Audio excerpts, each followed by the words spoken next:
Halo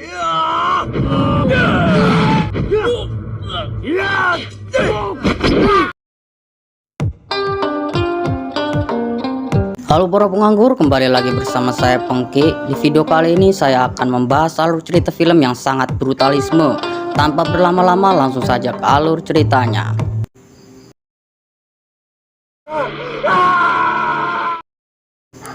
Berlatar di sebuah penjara terkejam di Asia ketika hukum bukan lagi milik negara melainkan milik para koruptor dan mafia. Kisah akan diperlihatkan dengan seorang pria kalem bernama Ricky yang baru saja masuk penjara akibat pembunuhan dan penyerangan terhadap seorang bandar narkoba yang telah membunuh kekasihnya. Rupanya si Ricky ini merupakan seorang pria pemilik ilmu kanuragan tingkat tinggi. Hal tersebut ditunjukkan ketika ia hendak masuk ke dalam penjara. Tiba-tiba detektor yang akan ia lewati berbunyi. Yang ketika para sipir memeriksanya, mereka menemukan beberapa peluru yang masih bersarang di dalam tubuhnya. Penjara tersebut ternyata memiliki aturan yang tidak masuk akal, yang ketika seorang bapak-bapak akan bebas dari masa percobaannya, tiba-tiba ia didatangi oleh ketua blok bernama Samuel, dan dua orang anak buahnya mengatakan bahwa masa percobaannya belum selesai sebelum si bapak mendapat persetujuan darinya. Dan yang lebih parahnya lagi, Samuel menyerut wajah bapak-bapak tersebut dengan serutan kayu. Tiba-tiba Ricky datang membegal kaki Samuel sehingga mengenai paku yang membuat mukanya cacat permanen. Anak buah Samuel yang tidak terima itu pun dibuat terkencing-kencing setelah Ricky mengatakan, keesokan harinya para sipir memanggil si bapak tersebut. Kemudian mereka memberitahunya bahwa kepala sipir belum bisa mengizinkannya sebelum si bapak mendapatkan persetujuan dari Samuel, yang membuat si bapak semakin putus asa dan memilih untuk mengakhiri hidupnya dengan cara gantung diri di bawah tangga. Mendengar percakapan dari para napi atas kematian si bapak, Ricky mulai merasakan ada yang tidak beres di dalam penjara tersebut. Ditambah lagi saat ia melihat mayat si bapak yang masih keadaan terborgol. Ketika Ricky sedang mandi, tiba-tiba seorang pria berbadan gembur datang menonjoknya.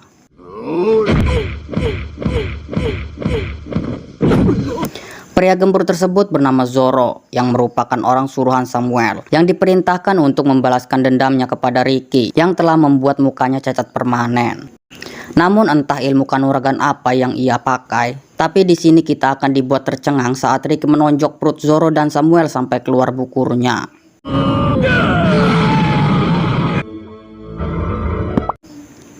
Kemudian saat kepala sipir akan mengamankannya, tiba-tiba datang seorang pria bertato sekaligus ketua dari sektor utara yang bernama Oscar. Rupanya ia penasaran dengan ilmu yang dipakai oleh Ricky, dan ia juga akan memberikan pelajaran kepada Ricky setelah asisten sipir memanggilnya.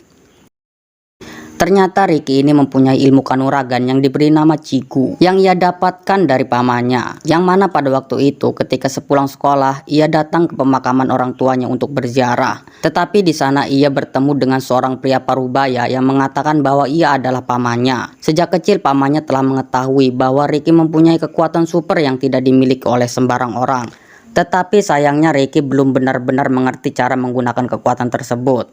Kemudian Ricky memohon kepada pamannya untuk mengajarkan ilmu Chigu agar ia bisa menumpas kejahatan dan membela keadilan seperti Kabutaku. Tetapi ilmu tersebut sangatlah kuat. Ricky harus bisa mengontrol emosinya, dan Ricky juga harus mengumpulkan energi di dalam tubuhnya yang dapat mengubah tubuhnya menjadi perisai alami terhadap semua serangan.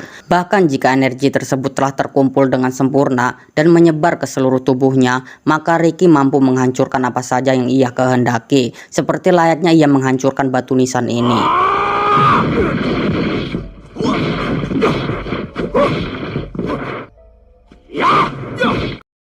Setelah itu Ricky dibawa ke ruangan asisten kepala sipir bernama Luwak untuk mempertanggungjawabkan atas perbuatannya yang telah membunuh Samuel dan Zoro, yang merupakan orang paling berpengaruh di dalam penjara tersebut. Di sana si Luwak memberikan sebuah surat yang di dalamnya berisi foto seorang gadis yang cantik jelita. Namun ketika Ricky akan mengambil surat tersebut, tiba-tiba tangannya dipatok dengan tangan besinya.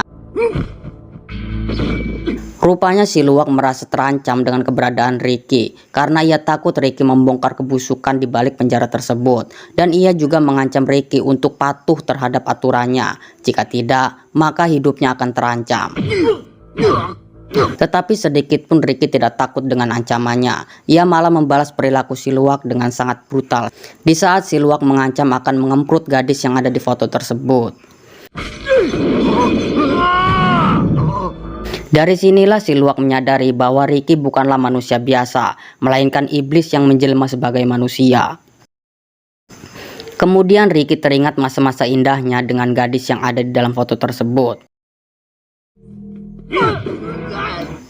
Keesokan harinya terjadi keributan antar para napi yang bernama Andre dengan si botak bekas anak buahnya Samuel yang selalu mewadulan kepada si Luwak jika ada tahanan yang akan bebas dari masa percobaan, seperti yang ia lakukan kepada Pak Tua yang bunuh diri di awal tadi.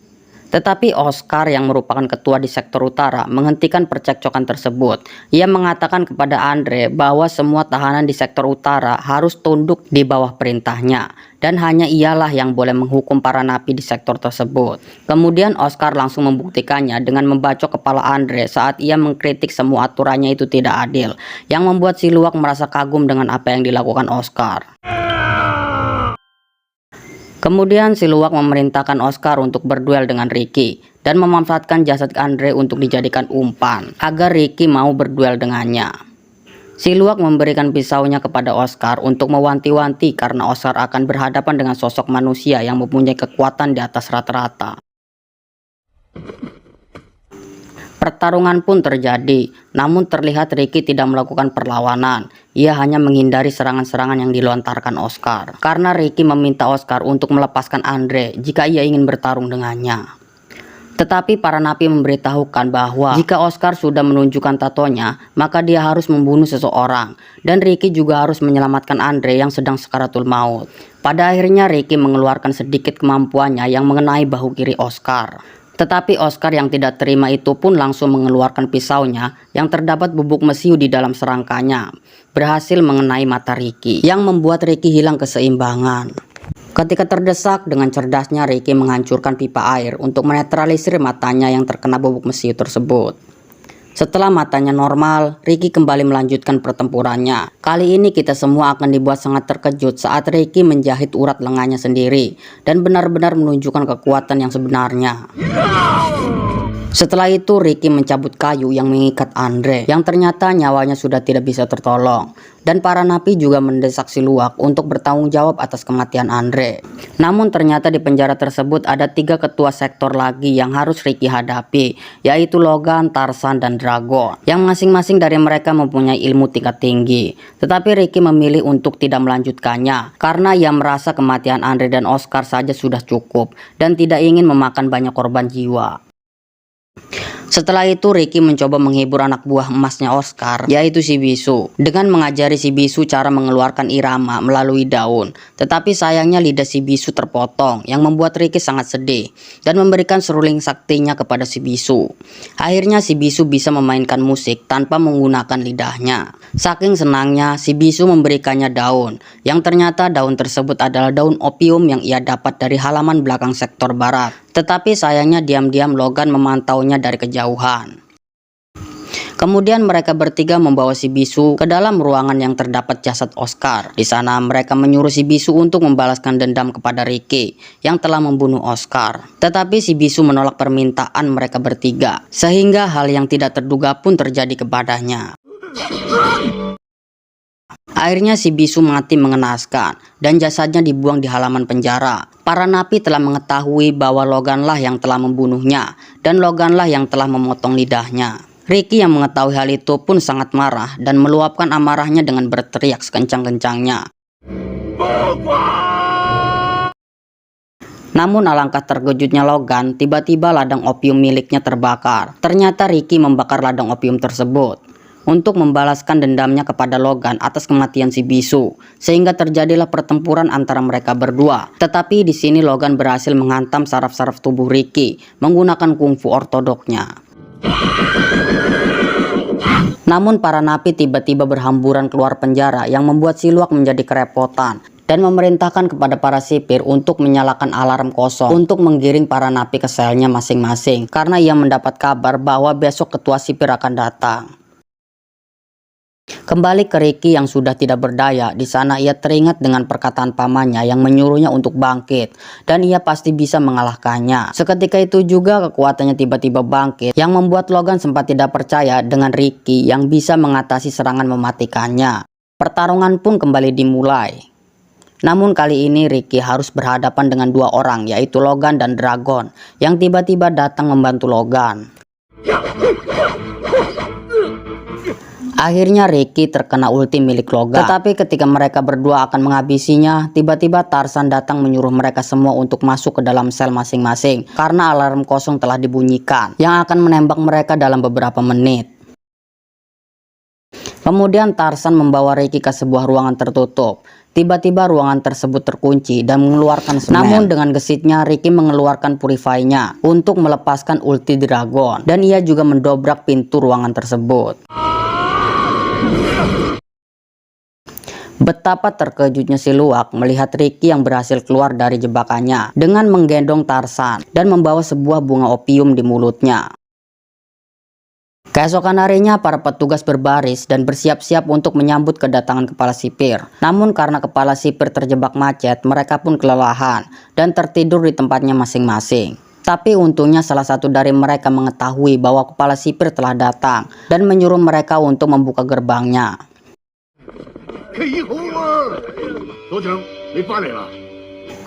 Dan inilah si kepala sipir yang kejam dan tidak manusiawi. Hal tersebut ditunjukkan ketika anaknya yang bernama Bom Bom terjatuh dari karpet merah. Si kepala tidak segan-segan menghukum orang yang telah menggelar karpet tersebut.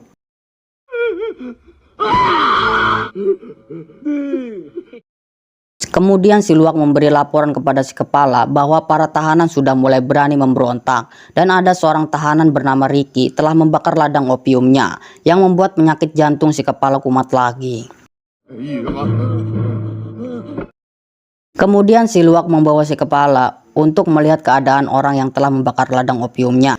Namun Ricky yang sudah tidak berdaya itu pun seketika tenaganya bangkit setelah ia melihat si kepala yang ditunggu-tunggu datang menemuinya. Tiba-tiba Tarzan datang menyelamatkan si ketua dan mengajar Ricky habis-habisan. Namun ketika Tarzan akan memecahkan kepalanya, tiba-tiba hal yang tidak terduga pun terjadi. Ricky membalasnya dengan sangat sadis. Ketika Tarzan tumbang, tiba-tiba atap di dalam sel tersebut mulai mengepres tubuh Ricky. Untungnya Tarzan bangkit membantunya keluar dari sel tersebut. Tapi sayangnya Ricky tidak bisa menyelamatkan Tarzan dari mesin pres tersebut. Dan si ketua juga menangkap Ricky dengan jebakan bawah tanahnya. Kemudian mereka membawa Ricky ke lapangan untuk dikubur hidup-hidup yang disaksikan seluruh napi yang ada di tempat tersebut. Dan si kepala juga menyuruh para napi untuk menguburnya. Jika ada yang membantah, maka si kepala akan menembaknya, seperti dua orang napi ini.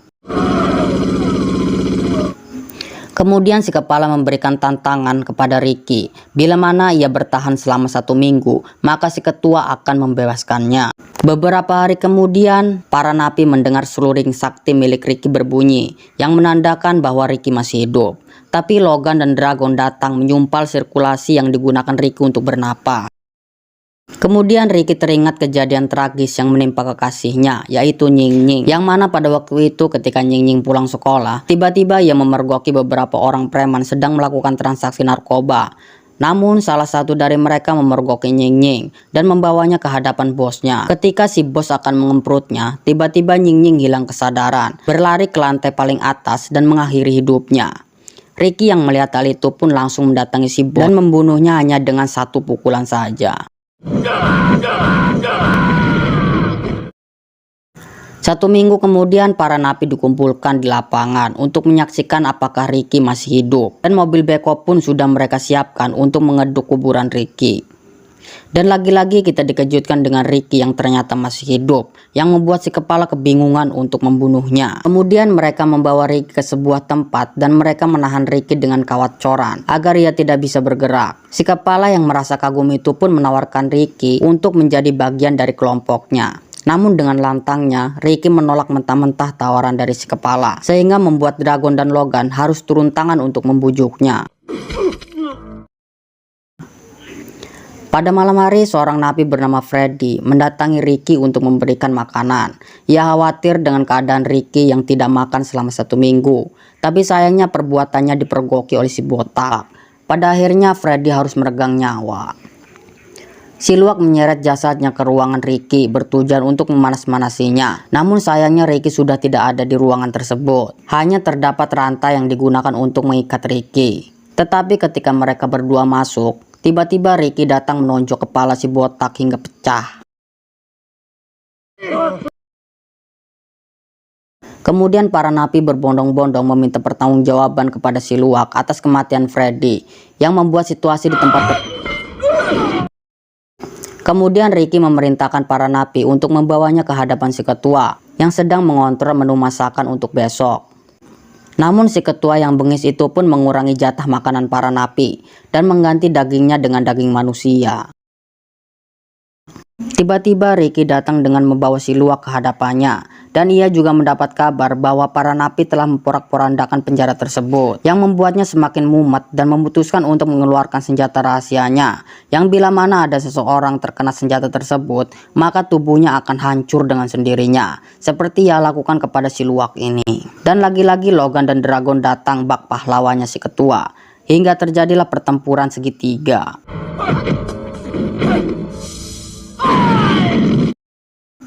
Ketika Logan dan Dragon telah tumbang, kini giliran si ketua yang harus menghadapinya seorang diri. Sebelum melakukan pertarungan, si ketua merubah tubuhnya menjadi monster ingusan.